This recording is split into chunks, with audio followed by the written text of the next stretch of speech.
बच्चों, कनेक्टेड में आपका स्वागत है।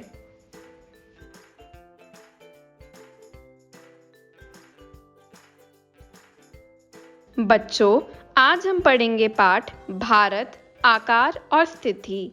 इस पाठ में हम जानेंगे निम्नलिखित विषयों के बारे में: स्थिति, आकार, भारत तथा विश्व, भारत के पड़ोसी देश, पाठ से जुड़े प्रश्नोत्तर।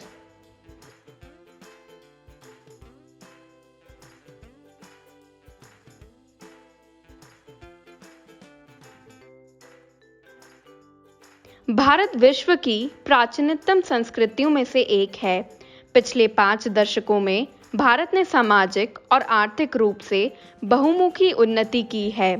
उद्योग, तकनीकी और सर्वांगीण आर्थिक विकास में अद्भुत प्रगति हुई है। भारत का विश्व इतिहास में भी महत्वपूर्ण योगदान रहा है। स्थिति: भारत एक विशाल देश है।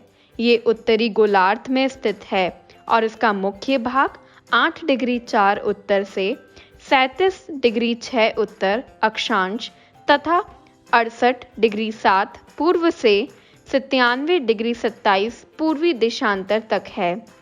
कर्क रेखा 23 डिग्री 30 उत्तर में देश को लगभग 2 बराबर भागों में बांटती है। मुख्य भूभाग के दक्षिण पूर्व में अंडमान और निकोबार द्वीप समूह बंगाल की खाड़ी में तथा दक्षिण पश्चिम में लक्षद्वीप समूह अरब सागर में स्थित है। अपनी एटलस की सहायता से इन द्वीप समूह का विस्तार ज्ञात कीजिए। भारत के भूभाग का कुल क्षेत्र लगभग 32.8 लाख वर्ग किलोमीटर है। भारत का क्षेत्रफल विश्व के कुल भौगोलिक क्षेत्रफल का 2.4% है। भारत विश्व का 7वां सबसे बड़ा देश है। भारत की स्थल सीमा रेखा लगभग 15,200 किलोमीटर और समुद्री तट रेखा अंडमान और निकोबार द्वीप समूह तथा लक्षद्वीप समूह के साथ 7,516.6 किलोमीटर है। भारत के उत्तर पश्चिम, उत्तर तथा उत्तर पूर्वी सीमा पर नवीनतम वलित पर्वत हैं। इसके दक्षिण का भूभाग उत्तर से चौड़ा है और 22 डिग्री उत्तरी अक्षांश से हिंद महासागर की ओर सकड़ा होता गया है। इसके पश्चिम में अरब सागर और पूर्व में बंगाल की खाड़ी है। चित्र 1.3 में देखिए कि अक्षांश और देशांतर का विस्तार लगभग 30 डिग्री है, परंतु फिर भी पूर्व पश्चिम का विस्तार उत्तर दक्षिण के विस्तार की अपेक्षा कम प्रतीत होता है। गुजरात से अरुणाचल प्रदेश के स्थानीय समय में 2 घंटे का अंतर है। अतः 82 डिग्री 30 पूर्व देशांतर रेखा भारत की मानक याम्योत्तर माना गया है, जो कि उत्तर प्रदेश के मिर्जापुर से गुजरती है। अक्षांश का प्रभाव दक्षिण से उत्तर की ओर दिन और रात की अवधि पर पड़ता है। भारत तथा विश्व: भारतीय भूखंड एशिया महाद्वीप के पूर्व और पश्चिम के मध्य में स्थित है। भारतीय भूखंड एशिया महाद्वीप का दक्षिणी विस्तार है। हिंद महासागर, जो कि पश्चिम में यूरोपीय देशों और पूर्वी एशियाई देशों को मिलाता है, भारत को केंद्रीय स्थिति प्रदान करता है।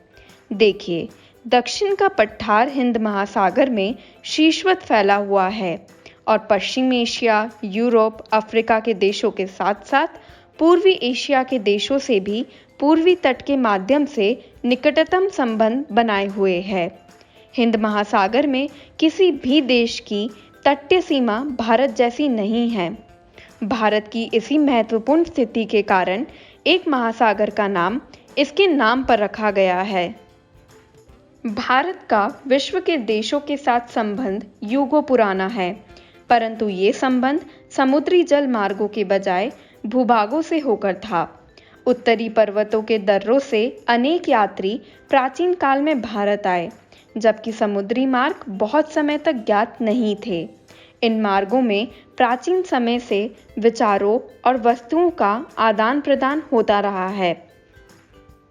भारत के पश्चिम, मध्य दक्षिणी एशिया और पूर्वी एशिया के पड़ोसी देशों के साथ एक अद्भुत संपर्क है। इस प्रकार उपनिषदों में विचार, रामायण तथा पंचतंत्र की कहानियाँ भारतीय अंक एवं दशमलव प्रणाली आदि संसार के विभिन्न भागों तक पहुँच सके। मसाले, मलमल आदि कपड़े तथा व्यापार के अन्य सामान भारत से विभिन्न देशों को ले जाए जाते थे।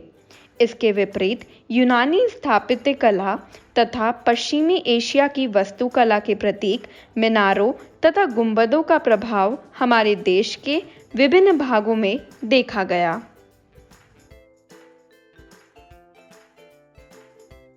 भारत के पड़ोसी देश। भारत का दक्षिण एशिया में एक महत्वपूर्ण स्थान है। भारत में 28 राज्य और 9 केंद्रीय शासित क्षेत्र हैं। भारत के भूमि की सीमाएं उत्तर पश्चिम में पाकिस्तान और अफगानिस्तान के साथ, उत्तर में चीन, तिब्बत, नेपाल और भूटान के साथ तथा पूर्व में म्यांमार और बांग्लादेश के साथ हैं। दक्षिण में समुद्र पार हमारे पड़ोसी 2 द्वीप समूह राष्ट्र श्रीलंका और मालदीव हैं। भारत और श्रीलंका के बीच में छोटा समुद्री रास्ता पाक जल संधि तथा मन्नार की खाड़ी है। मालदीव लक्षद्वीप के दक्षिण में स्थित है। अपने पड़ोसी देशों के साथ भारत के भौगोलिक और ऐतिहासिक संबंध बहुत अच्छे रहे हैं। आपने एटलस में एशिया के मानचित्र में देखा कि भारत कैसे अलग दिखता है।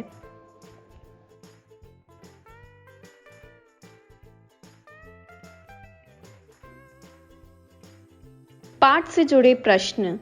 पाठ के आधार पर कर्क रेखा के विषय में बताएं। भारत के किन प्रकार की वस्तुओं को ले जाया जाता था? कई यात्री भारत में पर्वत के दर्रों द्वारा क्यों आते थे?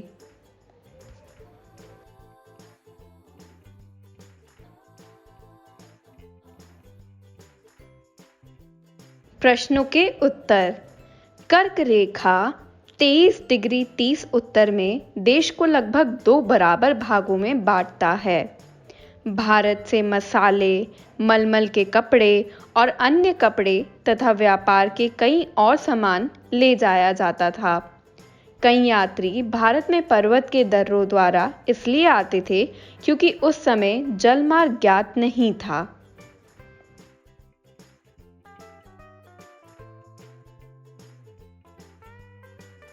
बच्चों, आज का पाठ समाप्त हुआ। आशा है कि आप सबको पसंद आया होगा। धन्यवाद।